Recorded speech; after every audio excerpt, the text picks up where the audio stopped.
This is solvable. What kind of time frame? If the money were made available today, let's say if the Federal Reserve actually wanted to solve this problem, and they went into their little computer and they typed in some digits and created another $1 trillion, like they did every time they wanted to bail out Wall Street, if that money were available, what are we talking in terms of total cleanup? Like 10 weeks? Longer? 6 months? What do you think it is? You just have to fabricate the containers, and it would probably take a year or two to fabricate enough containers. So, certainly within 3 years it's solvable. And it doesn't even take an act of Congress or the Federal Reserve. It just takes the Nuclear Regulatory Commission saying, do it. But if you say 2 or 3 years to create these containers, but in that time frame then, between now and the time that this is solved, an earthquake, you said a 7 or a 7.5 magnitude earthquake with an epicenter near Fukushima could bring this pool down before the problem is solved and thereby unleash this massive amount of radiation. It seems like we are at risk for this time period, and the government the NRC hasn't even announced that it's going to take these steps to solve it. So we could be facing this risk for a decade, couldn't we? Well, there's two questions there. One, what I was talking about is in the U.S. we could solve this in 3 years and just pray there's no earthquake. In Fukushima, I was on Chris Martenson a year ago, and I explained how you could solve this problem, which was to build a building outside the building to lift the nuclear fuel out. And just last week, Tokyo Electric said, we're going to build a building around the building. They are taking way too long to solve this problem because of exactly the concerns that, another earthquake could come. But so it seems like we are being smothered by red tape here. It's like humanity is hanging on the edge of a cliff by our fingernails, figuratively speaking. This radiation of release could happen at any moment if Mother Nature, if an earthquake takes place, and yet governments everywhere, Japan and the U.S. in particular, are dragging their feet on this and doing nothing. They're not taking responsibility. They're not even serving the interests of the people that they claim to represent. This is pathetic. This is sad because it's a case of almost another democide, death by government if the worst case happens. Well, I think it's death by the nuclear industry deeply infused into government here. This is the regulator. The Japanese have a great word for it. When people working for the regulator go to work at a high level and well-paying jobs at the utility, they call it ascent into heaven. So there's this coziness, and it's with the IAEA, who I've seen papers say that they're a watchdog. In fact, Article 2 of their charter says their goal is to promote nuclear power. So the industry and the government are essentially one no matter where you go.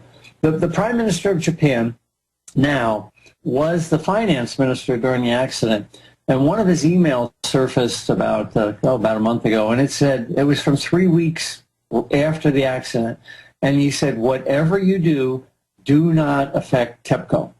So, wow.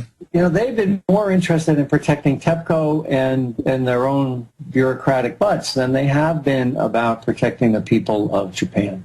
Well, what's new? And what government body or department doesn't want to cover its own butt? Or, in the case of the ATF or the DEA in America, they actually create problems so they get bigger budgets and become more powerful. The CDC did that. The FBI does that, running these false terror events, but that's a different topic. Let me ask you this.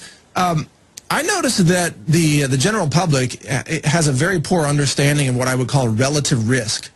I was trained as in a scientific way as an engineer, very strong background in mathematics, and I often think about the relative risk of events. A lot of people are concerned about, let's say, Yellowstone exploding. Well, that happens once every 600,000 years. Or they're concerned about a comet or an asteroid hitting the planet. That's possible, but in terms of relative risk, the Fukushima event is here now. It is orders of magnitude more likely than many of these other concerns that tend to dominate people's psychological focus. Can you speak to this issue of relative risk and having an appropriate perception of what risks really exist? I have a saying, sooner or later in any foolproof system, the fools are going to exceed the proofs. And I think that's, we fooled ourselves at Fukushima, we as the world. And essentially this concept is for any reactor, but let's look at Fukushima. You know, we knew we could build a power plant that could withstand a Richter 7 and a 3-meter, a 9-foot tsunami, so that's what we built. And we fooled ourselves into thinking that that's what Mother Nature was going to give us, a 7 Richter, 3-foot, a 3-meter tsunami. The economics to build a plant to withstand a Richter 8 or a 60-foot tsunami would have made it so you wouldn't have built that nuclear plant. You couldn't have afforded to build that nuclear plant. So I think that in the back of the people's minds who are advocates of the technology, they convince themselves that Mother Nature is going to be benign. Yeah, go ahead. No, I'm just laughing. Keep going, because they're so wrong. Mother Nature always gives you, it hands you something that's completely unanticipated. In fact, you cannot even imagine the human mind. Even a brilliant nuclear engineer, nuclear physicist, cannot accurately anticipate the unexpected nature of Mother Nature. Yeah, you know, my journey has been from, you know, pro-nuclear senior vice president, and then I got to the point when I blew the whistle and the Nuclear Regulatory Commission took bribes and deliberately botched the inspection. I still believed in the technology, but I didn't believe in government. And now, you know, the Fukushima accident has pushed me over it, and I'm at a point where, just like what you said, I don't believe that mankind can build something strong enough that Mother Nature can't knock it down. And considering the consequences, you know, it's not just the risk. If it was, you know, one person getting knocked over a tsunami, that's one thing. But the risk of this and the consequences. Yeah, it has to be risk versus consequences, because that's the other side of the equation. Yeah, you know, Gorbachev said that in his memoir. So this is a smart guy. He's been around a while. He said that it wasn't perestroika that ruined the Soviet Union. It was Chernobyl. I think we're seeing the same thing here with Fukushima. This is going to be $500 billion or more dollars, and that works out to be about $4,000 for every man, woman, and child in Japan. And it's going to bring that country to its knees. Do we want a technology that can be perfect for 40 years and then have one bad day and wipe you out? Very good question, Arnie Gundersen. We're almost out of time. I want to encourage people to visit your website, fairewinds.com. And Arnie, any final thoughts you want to add in the next 30 seconds as we round this up? Just real quick. You know, we've been told that nuclear is safe and we can store the nuclear waste for 250,000 years. But those same people are saying we can't use solar because we can't store the solar electricity overnight.